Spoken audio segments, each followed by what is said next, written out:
Hello and welcome to the Women's Sports Forum. My name is Myriam Glez and I'm going to be your host today as we discuss from soccer to C-suite, discover the surprising reason girls should play sport and what you can do to promote women athletics. So I'm joined here with Dr. Greg Charlop, founder of the Women's Sports Forum, and Anna Valent, who is the Executive Director of Athletes for Care.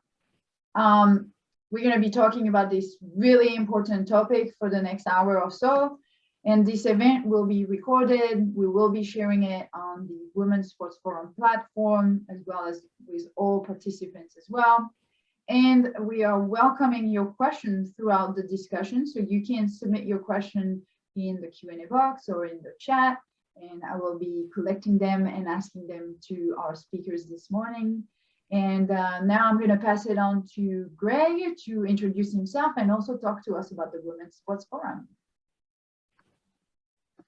Thank you, Myriam. It's great to be here. Thanks for that wonderful introduction. I am Dr. Greg Charlop. I'm the co-founder of the Women's Sports Forum, and we're happy to have you all here today. The goal of the Women's Sports Forum is we believe that women athletes deserve better. They deserve more support for health and mental health. And frankly, we think that they deserve more attention, and we think that they haven't been treated the way they deserve to be. So the goal of the Women's Sports Forum is to help empower women athletes, women sports fans, and also women entrepreneurs who are working to help women athletes and bring more attention to sports. So we're happy to be here, and today we're particularly excited to talk about a subject we all are very passionate about, which is the importance of girls' athletics.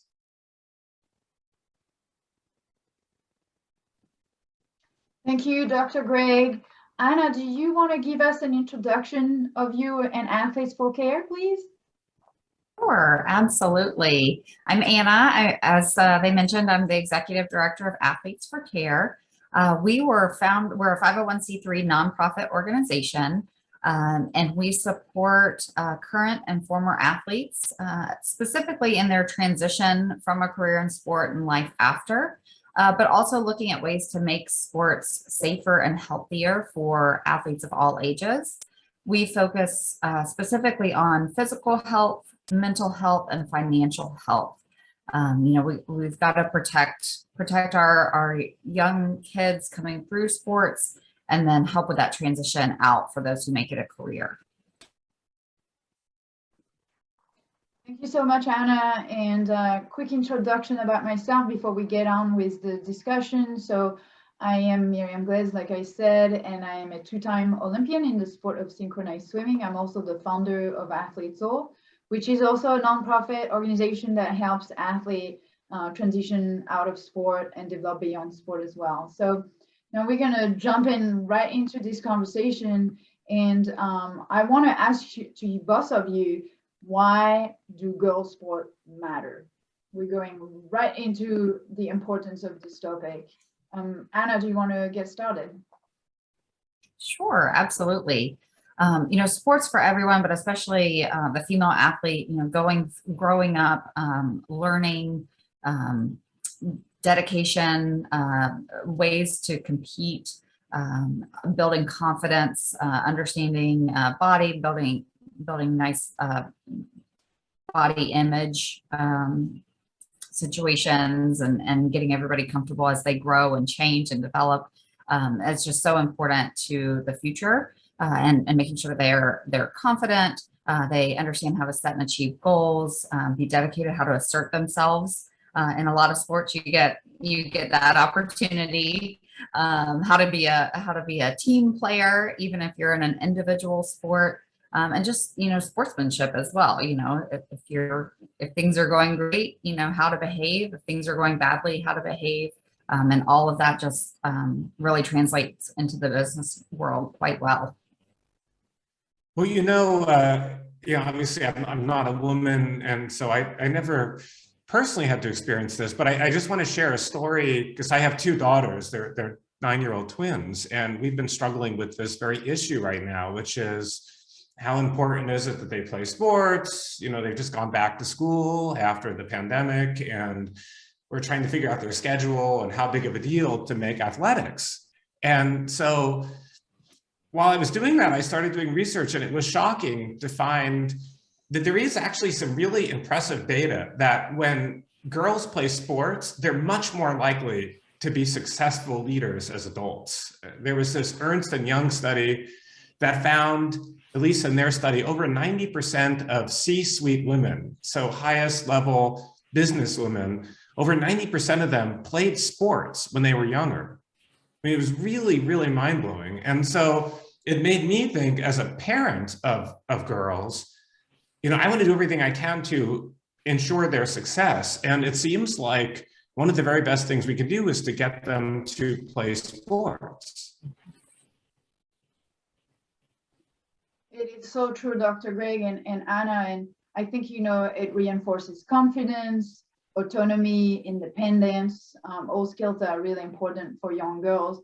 And of course, we live in a society where there is already inequality of genders in a lot of different fields. So being able to reduce the gap in the sport from a young age is also very important for the future.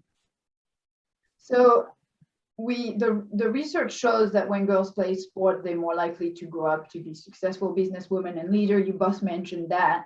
Can we expand a little bit on why that would be? Dr. Greg, Anna, who wants to get started? Sure, I'll start. I'll tell you, I think there's a few reasons for it. And I think you and Anna touched on some of them. One of them, and I see this with my own kids, is you need to learn how to take a loss and how to take a win. We've all had experiences where we played board games or something with our kids and they lost. Naturally, we tend to do better at those things than our kids do. And we've all seen it where they're overturning the game and they're storming off, or they say, I never wanted to play anyway. And the ability to handle setbacks, to handle things when they don't go your way, is something that is essential. And I think that by playing sports, it's rare that someone wins every game. And I think the ability to kind of tolerate things going badly, being able to tolerate being behind, losing, knowing what to do when you're behind, I think that skill is so important. And I think, truthfully, for girls, it's even more important because girls are often disadvantaged as they grow older. And so they need to know how to deal with adversity and how to assert themselves, how to stand up for themselves. And I really think sports is a great way to do that. Well, and I think too, looking back at my own athletic career, there were times that, you connected with a teammate or you didn't, certain coaches you connect with and motivate you and others don't. And I have 3 girls myself that I'm watching play sports, and they're fun ages too. I'm seeing a lot of different development, right? So I've got a 13-year-old. She's really kind of picked her sport. She's working towards it. And I've seen coaches she really connected with and coaches she hasn't, and the way her performance changes.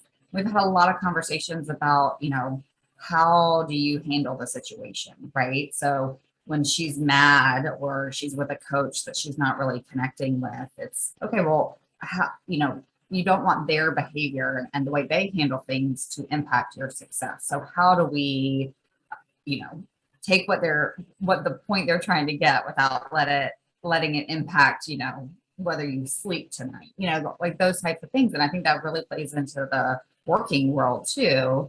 It's understanding, warning signs when different people are getting angry, right? There's usually a buildup before somebody explodes. And I have those conversations with them as a parent in general. Like I gave you a lot of warning signs, lots of warning signs before I yelled. But learning that with different people and how to, navigate that and say, okay, well, what is it they're trying to get me to understand? Are they really just being jerks? They might be.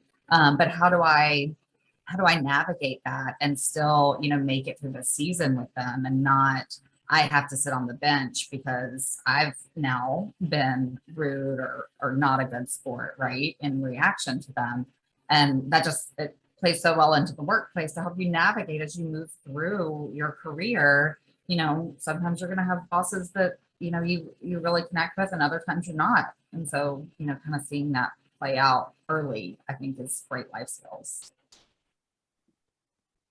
Yeah, that's for sure. And I also think that sports gives girls the ability to defy gender roles a little bit. Culturally, they're generally asked at school to sit down and be quiet, and they're not necessarily always comfortable in a different role. But on the playing field, you are allowed to be more assertive, more aggressive, and those are skills that sometimes they will need in the business world. And so I think that helps also keep being more confident later on and being able to face their peers as well as people from the other gender and feel comfortable in their own shoes. So I think there's a lot of different aspects.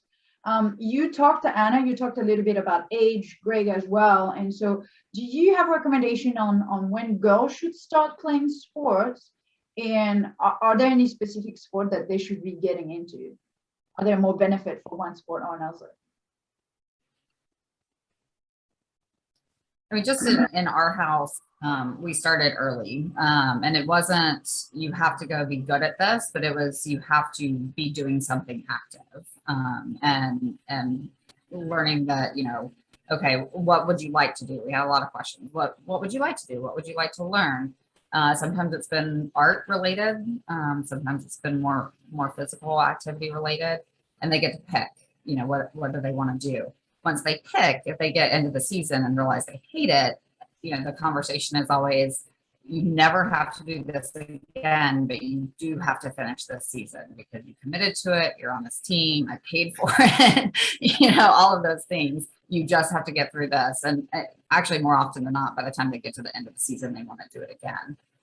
But, you know, we had, just looking at local leagues we had around here with different themes, they were all doing some kind of sport by like 4, you know, I mean, and when I say sport, most of them pick soccer at some point, which at 4, it's really just, you know, running around on a field and bouncing into people and clumping up, but it gets them out there and active and starting to learn it. Dr. Greg, what do you think, and what's your experience with your girls as well? Well, you know, we've struggled with this one.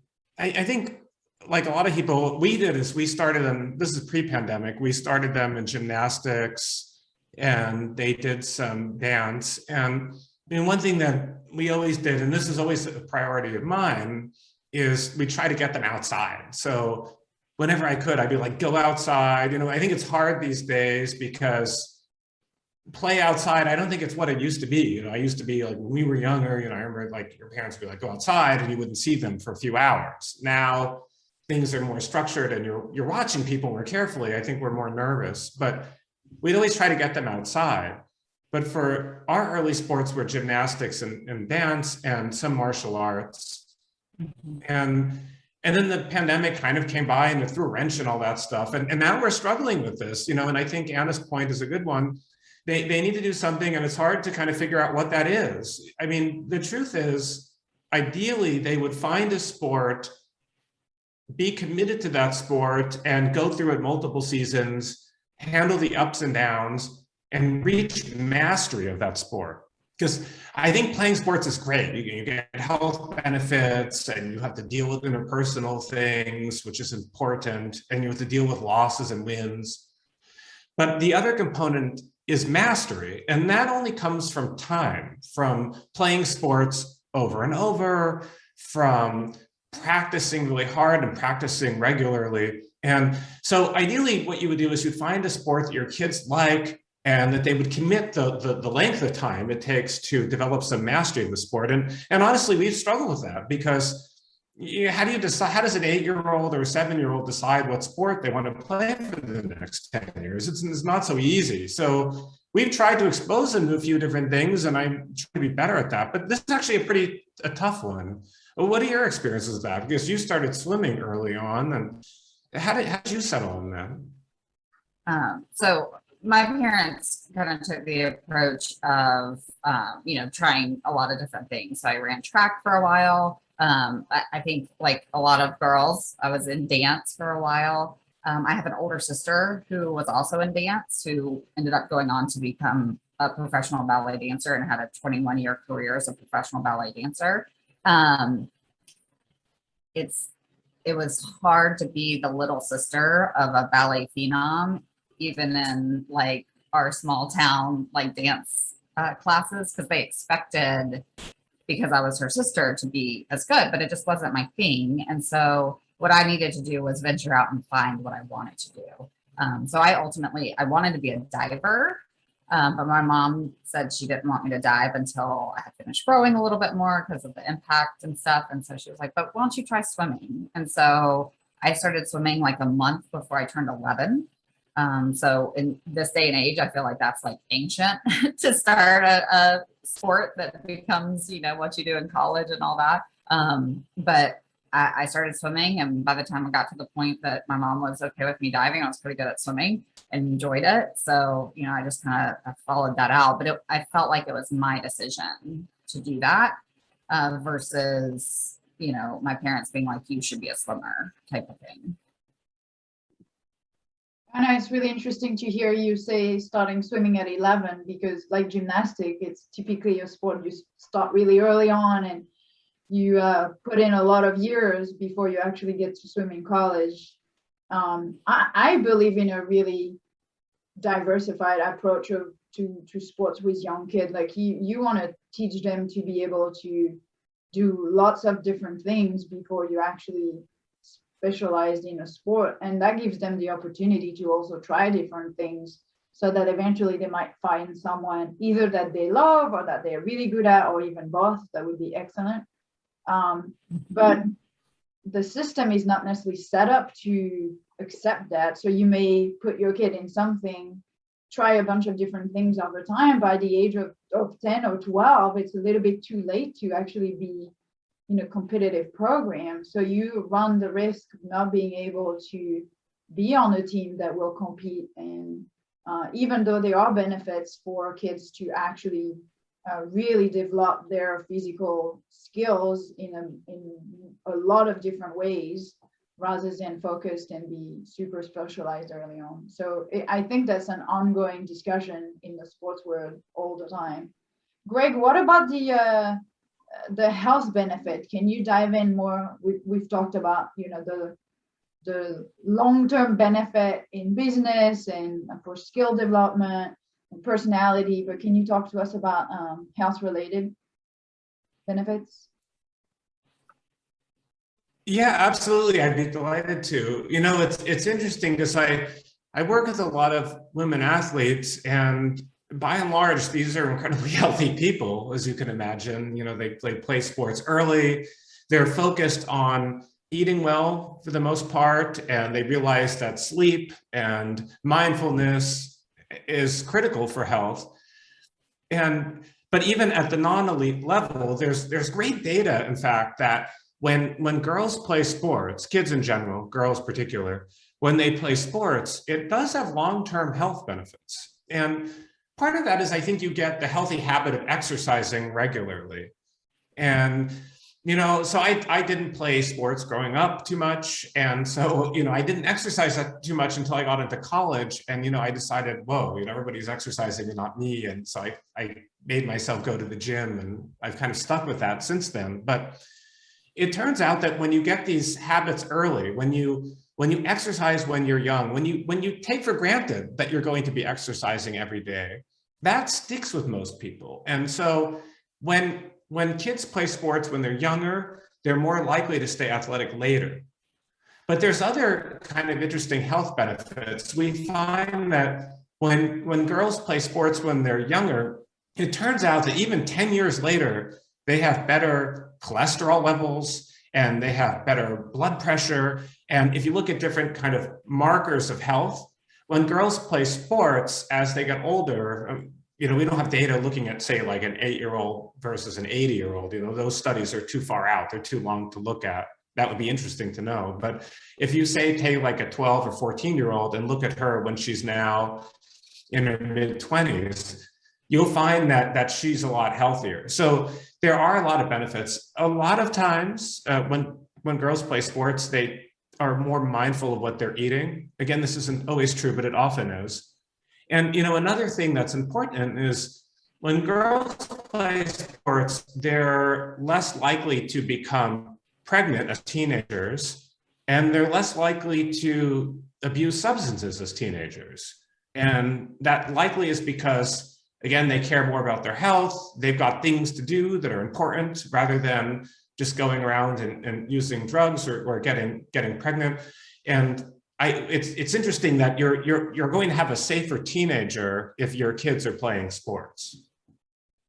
Well, along those lines too, I wonder, and I don't have any research to back it up, but just hearing you talk, not only are they, working towards things and they're not bored, and so they're not, getting into this trouble.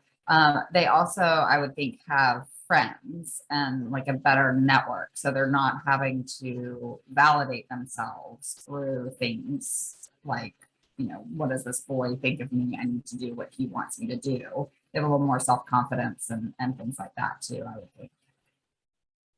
That's so true, actually. And I'm glad you brought that up because, mental health is certainly, I think, on a lot of people's minds these days. And we've seen that a lot of people are struggling with mental health issues. And, we not only from COVID, but also just from social media, there's a lot of disturbing data that when girls are on Instagram or different social media platforms, it causes these bad body images and depression and higher rates of anxiety and higher rates of suicide. Sports, to some degree, seem to protect you from that. I think for Anna, part of the reasons you mentioned, which is you have a network. I mean, if you have some real friends that you're close to, or coaches or other responsible people, if you've got a few close friends like that, you could weather some pretty tough storms. And if you have these other activities and you're not bored, you're more tolerant of things. That boredom is sort of the bane of all teenagers. So I think between the friends and the purpose and avoiding boredom, there's tremendous mental health benefits. Well, and if you're practicing a couple hours a day and you've got homework in school, and then you've got games and stuff like that on top of it, you also don't have as much time to just sit and, stare at TikTok or whatever. So you're also probably not seeing as many of the body image issues, messages out there. We have a question from Alex Diaz, who is and it relates to the friendship and in the group. Young girls greatly value their social relationships and friendships. Sometimes they feel uncomfortable when competing against one of their own friends out of fear of losing the friendship if she beats her friend. How do you advise them to balance competing and keeping their friendships? Anna?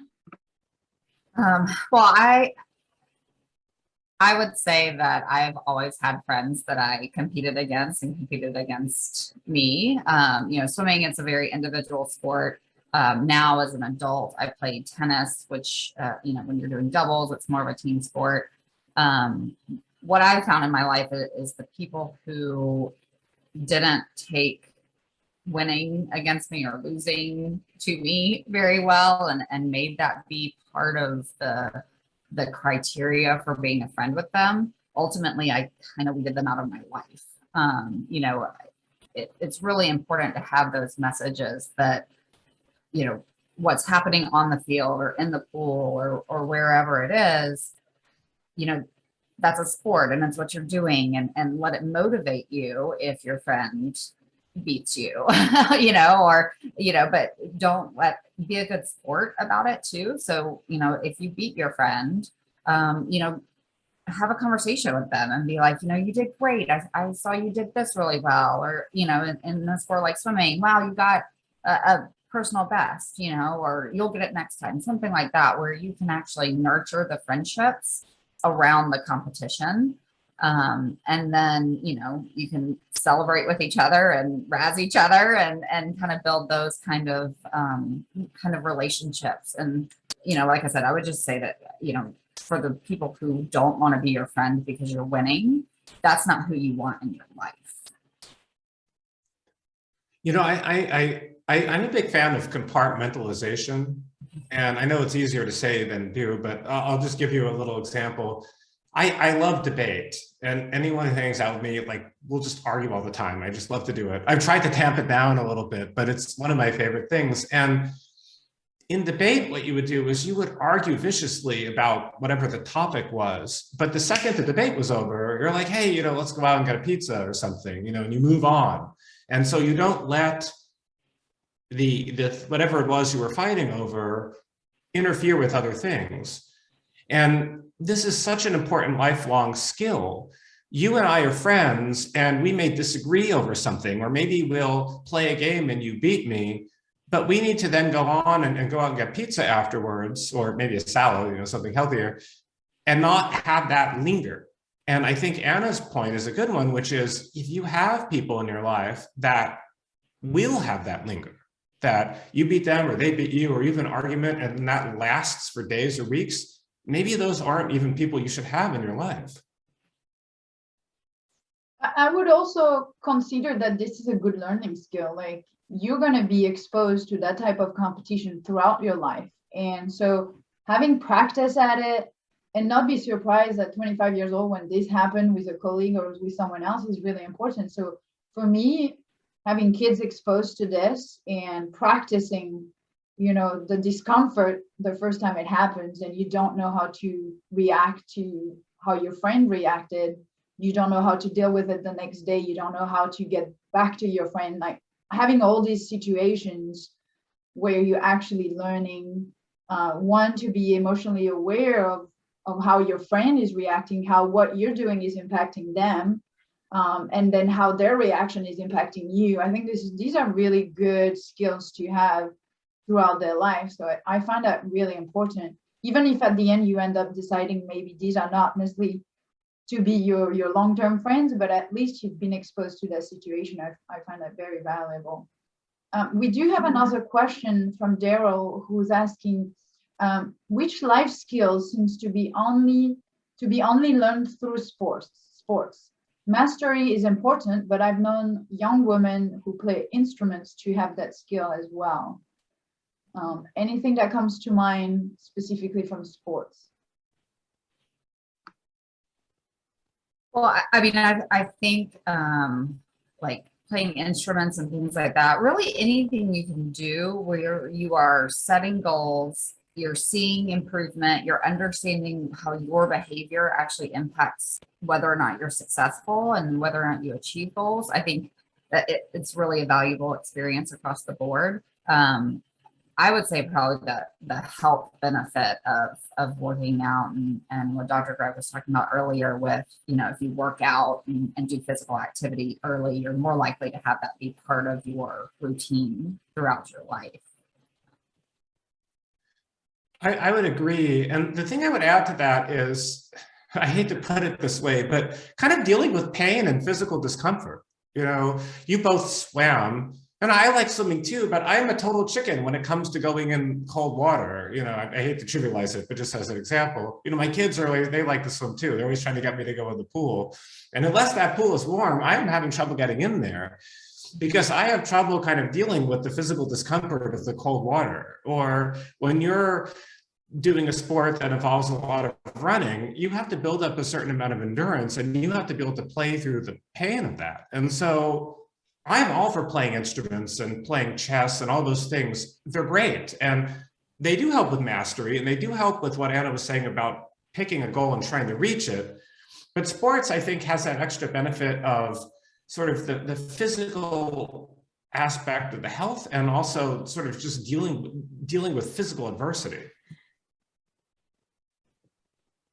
And Dr. Greg, that's so true. And I think also the ability to train your brain and your mental skills to overcome that physical challenge is something that you train over the years in sport and is really important.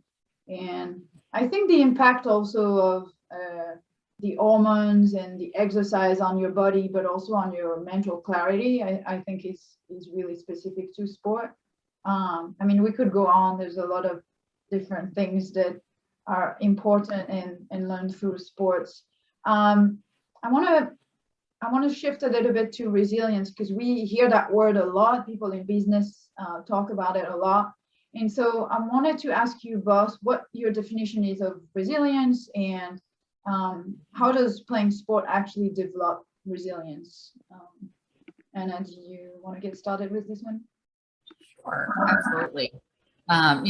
Sports are just one of those things that, we talked about setting and achieving goals. There's a lot of things that happen between setting your goal and achieving your goal. And so, first of all, understanding how to break that down into smaller pieces, but understanding what to do when you're not hitting your goal, when you're not getting there. Are you giving up? Are you just walking away from it all? Or are you finding ways to navigate around and do what you want to do?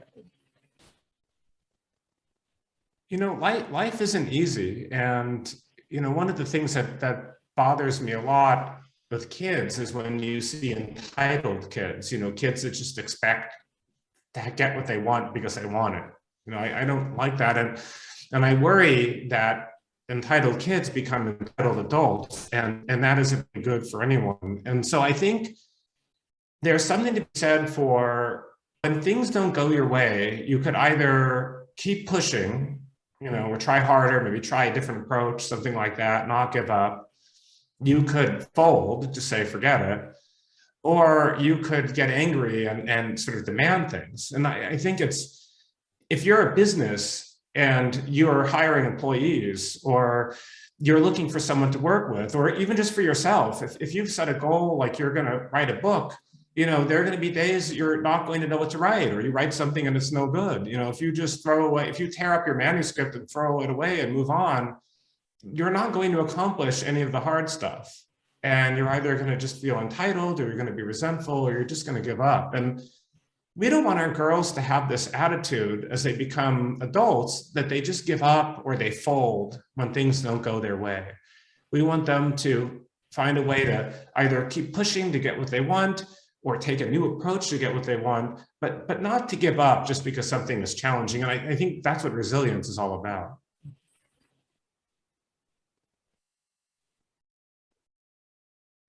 And even a little bit to the question about like friendships and things like that, it's when you're playing a sport, so many things are coming at you, so many choices that you have to make every single day to balance school, friends, your sport, what you want to do, and being able to make those decisions, I think plays into that resilience as well and carries over into adulthood. I mean, as a female athlete going into the business world, if you think it's tough to have friends and excel in sports, wait until you get to the business world and you're trying to climb a corporate ladder. There will be plenty of people who are not your fan.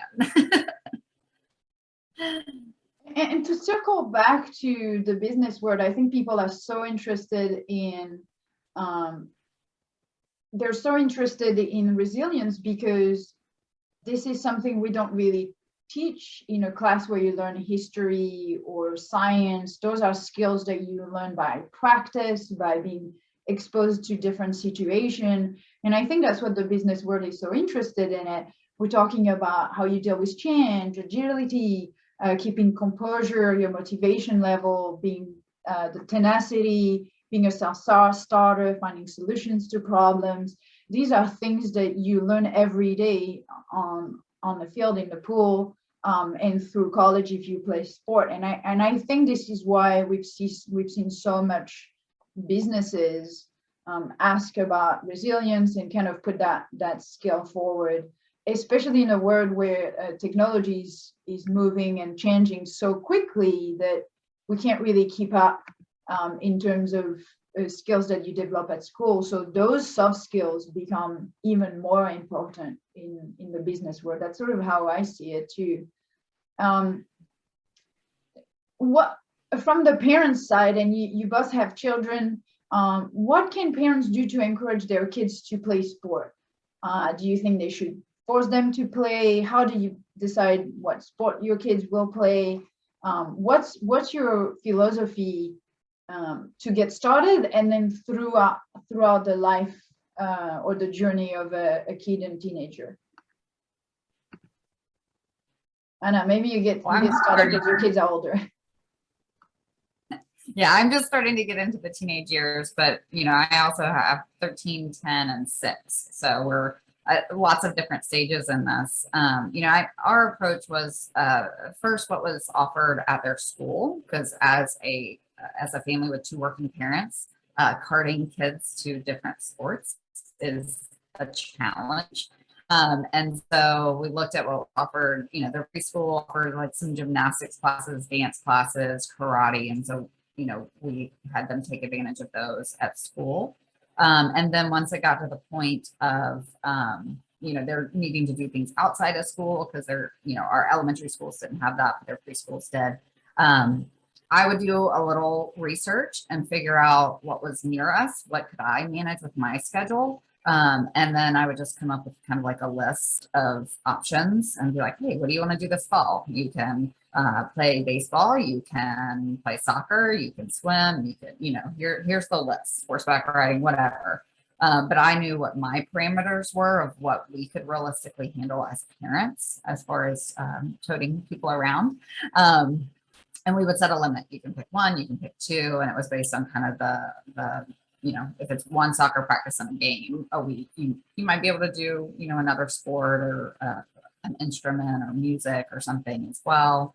And then it's just kind of evolved over time.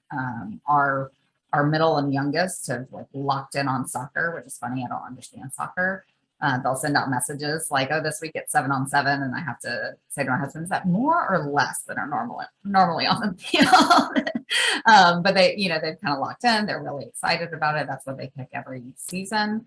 Our oldest was wanted to do a lot more. She danced for a while, actually, right up until last year's spring softball season. And it was like, you gotta pick. You can't dance 5 days a week and play softball 5 days a week. So it doesn't work.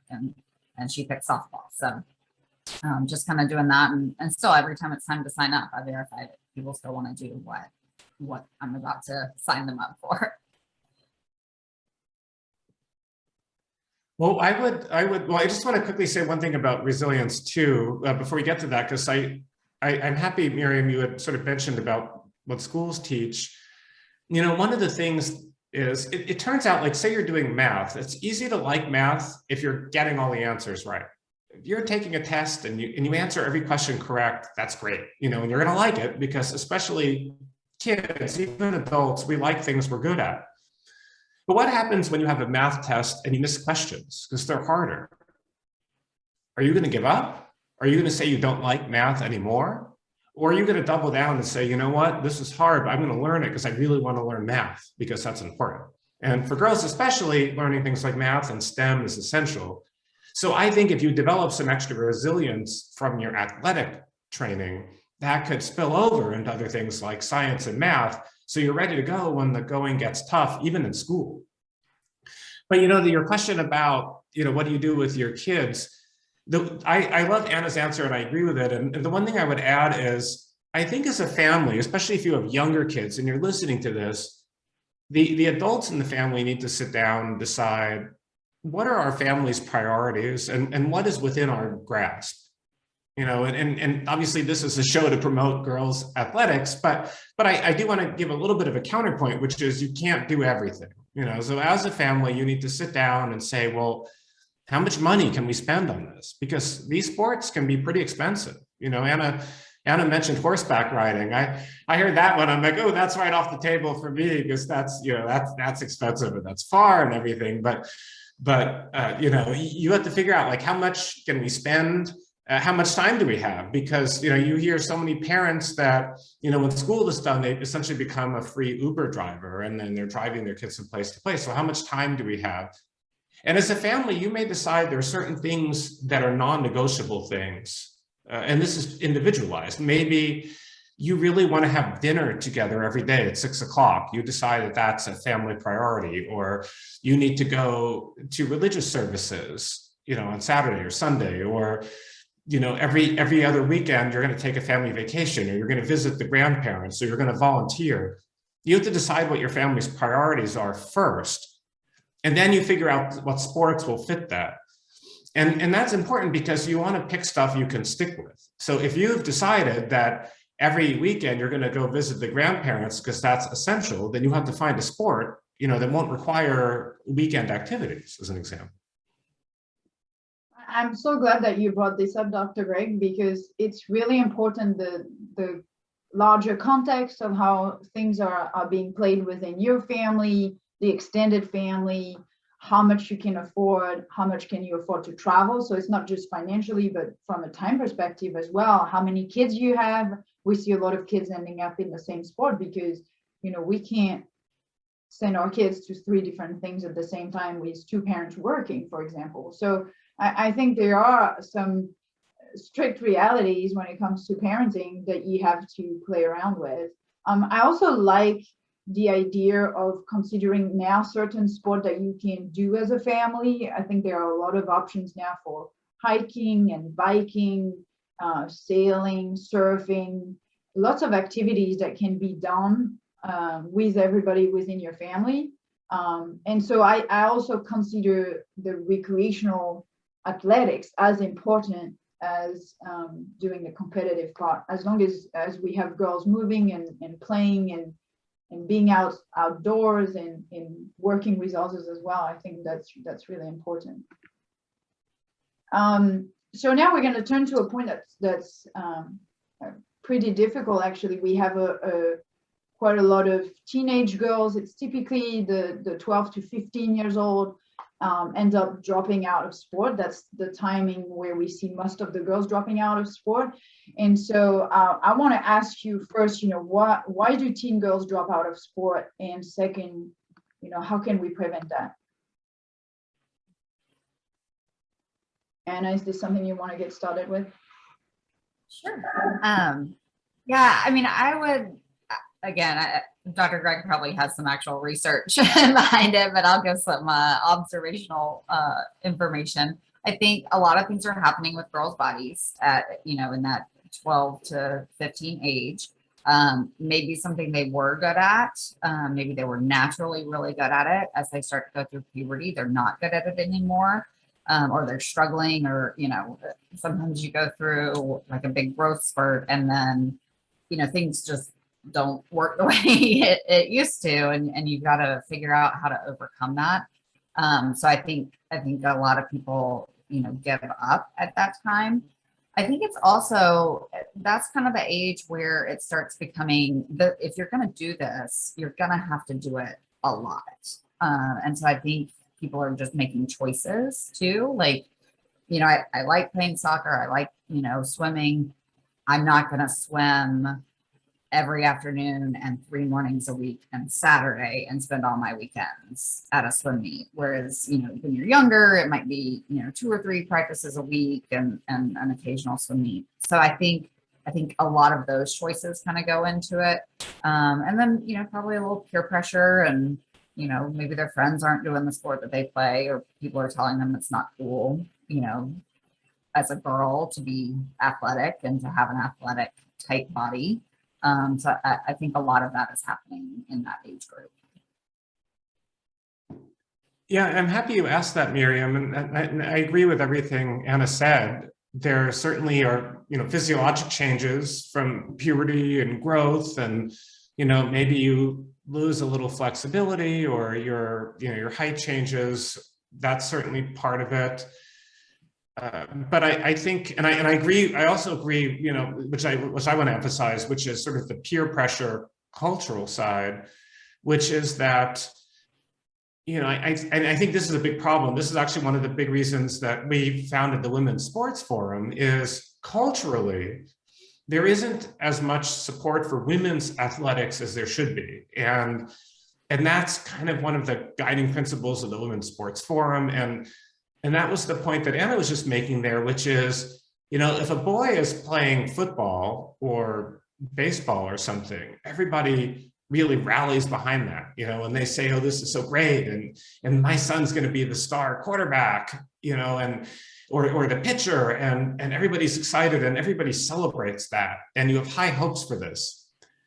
For girls, unfortunately, it's not quite like that most of the time. You know, you don't hear as much about where everybody's like, oh yeah, you know, my daughter is going to be the star X, you know, the star volleyball player or swimmer or whatever. It's just not something that people talk about as much. I think as parents, we're partly responsible, because I don't know that we play it up as much as we should. teachers don't, kids don't, and it's just not as culturally reinforced. And that's really sad, because I think in many ways, girls benefit more from doing this than boys do, because we've seen the clear health benefits for girls. We've seen the clear career benefits for girls.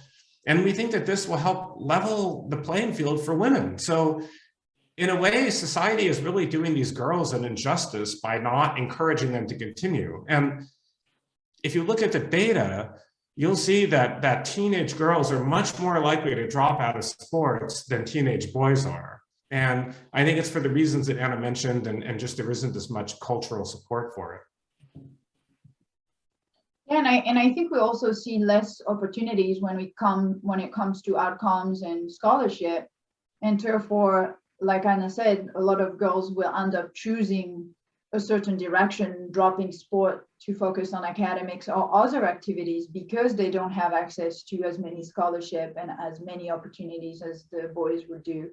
And I think that recreational sports are non-existent for girls as teenagers. You're either the star athlete and you continue in your sport and you're going to perform and you're going to go into college with a scholarship, or you drop your sport altogether, and there is no alternatives. So if we could have more recreational sport for health benefit, for the friendship, for being active together, for community purposes, I think that would still be valuable for the girls. But I don't think these are as existent, and I think those are dropped pretty quickly if they are priorities to focus on. I also think one thing we need to talk about is the impact of girls becoming women in certain communities, and what that means from a family perspective, where the focus then shifts more onto perhaps some family-driven activities, or even more focus on academics. I don't know if this is something you have observed, but I feel that this is something we need to talk about. Greg, have you seen any statistics or any research on those topics, especially in some of minor communities, Hispanic communities, Black communities?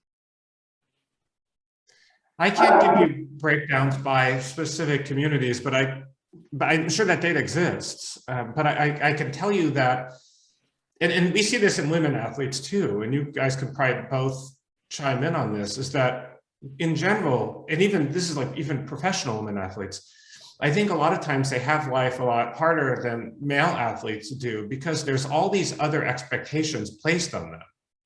You know, when you look at, say, a professional woman athlete, like a women basketball player, let's say, they often have to worry about whether they want to get pregnant or not, raising kids. Women are often the primary caregiver of their children.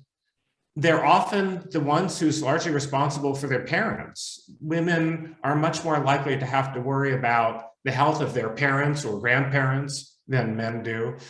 And so there's a lot of different societal pressures that women have to deal with that men don't. And so I wouldn't be surprised if at some level that also impacts teenage girls. So they just have all these extra societal pressures on them to do other things, and it pulls them away from athletics. I think, we were talking earlier about, things like, how does it work in your family? How do you have time to get them there? How do you have the resources?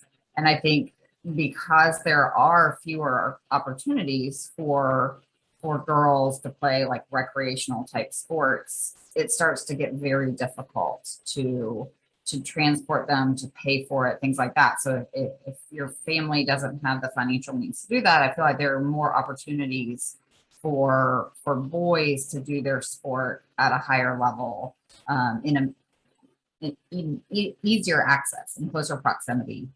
You've got basketball and football and baseball in a lot of communities. Softball is hard to find. Swimming, you've got to have access to a pool. Golf, you've got to have access to a golf course. It's all of those types of things that I think impact that as well. You're so right. And if the sport in question is not available at the local school you're going to, or the middle school and then the high school, this is how it gets dropped. If it's not available at your high school, you're going to take something else, and then sport is over. And I do feel that middle school and high school have less options to play sport for girls than they do for boys, for sure. So what are your recommendations for communities and organization and sporting organization to support girls athletics? It's a great question. I know, right? Can you rewrite the sport industry, please? Thank you very much. Well, I think that, I think a lot of it, it's what people prioritize. So like you were saying, if you're someone who works at a school listening to this, or you're a coach at a school, and particularly like you said, like at middle school, where I think we start to see a big divergence, you need to make sure there are girls athletics there. And, I loved your point, Myriam, you had mentioned earlier about recreational sports. Because you're right, there are opportunities for the elite girls to play in high school, but there's a lot of non-elite girls, but they still want to play something. And so I think if you're either a parent listening to this, or if you're a school administrator listening to this, I love what you said about having recreational opportunities for girls. I think also if you're in media, and we have a lot of followers in media here, I think that media and TV and movies, they help shape culture. And if you're someone in media listening to this, you have a real opportunity to make a difference by adding to the cultural significance, the cultural importance of sports for girls. And if you show more girls who are playing sports, and it doesn't have to be the center of the show even, but if you have teenage girls who are playing sports as part of their characters, or if you're involved with news and you talk more about girls sporting events, you have the ability to really shift culture here. And I think that for those in the media who follow the Women's Sports Forum, which there are many of you, this is something that you can make a huge difference in. I think for me also, it's promoting in the early years, promoting co-ed sport as much as possible to get girls and boys kind of on the same level, playing the same sports, but also silly ideas like, what can't we have the soccer team, the women's soccer team, play on the football field on Friday night when the team is going to play football afterwards? Like, can we bring this opportunity? Because if you think about the biggest celebration of youth sport being Friday night football, how do we bring the same level of attention to a high school girl? How do we celebrate them the same way? Can we bring the games before that other game and extend the celebration, have the family come before? Like, trying to be creative with those type of opportunities, and encouraging parents and family to support strongly with their words their girls as much as they do with the boys. I think that's really important as well. I love that idea. Yeah. I mean, you have been lucky enough that you played a sport that was not co-ed, but training with boys and girls. And I think that's really important. And you'll see the boys and the girls being cheering on for the others, but having that ability to interact and value both sides, I think is really important. When I also think like swimming, and it probably applies in other sports that are similar, that when you train together, it benefits the guys and the girls, right? So the guys don't want to have the girls beating them, but sometimes girls will train harder than the boys, right? And so it inspires everyone and kind of pushes everybody along.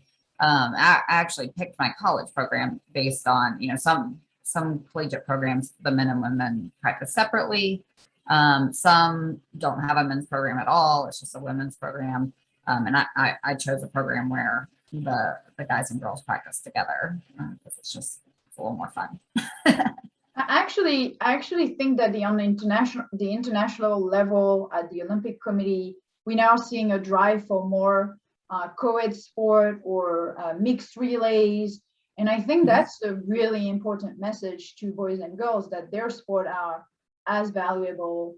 And I'm hoping that in the long term, this will really help improve and having more girls in playing sport.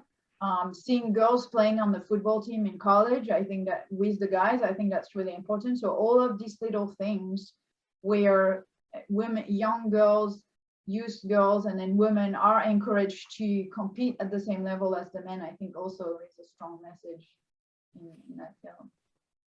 And I think just like in any, those sports where we do have a professional program for men and women, whether it's basketball with the WNBA and the NBA, soccer, certainly, we also still have to address the things that we see in the business world with pay disparity and support. And some of that comes from the fans. And Dr. Greg, like you were saying, that comes down to media, to social media, things like that, to help get that same enthusiasm and excitement behind these really high performing female athletes as well.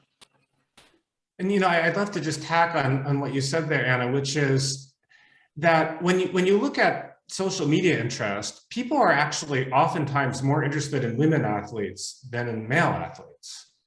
The women athletes, honestly, they're more interesting. They're often more open. They'll talk more honestly about things, and they're more candid about their struggles and what they've gone through in life. And they're often very inspirational figures. And so I think if you're a business watching this, if you're a corporate sponsor watching this, it's time to start sponsoring women's athletics and even girls' athletics, because the truth is that just even from a purely business perspective, women drive buying decisions. Girls are going to grow up to become women. Women's sports figures are popular, and so if you're a sponsor, like say Procter and Gamble or any sort of company who might cater to women clients, you should really be getting behind supporting women's and girls' athletics now. Absolutely. Dr. Greg, that's a great message to end on. I love this. Both of you, do you have any additional message you want to add for this discussion? Anna, anything?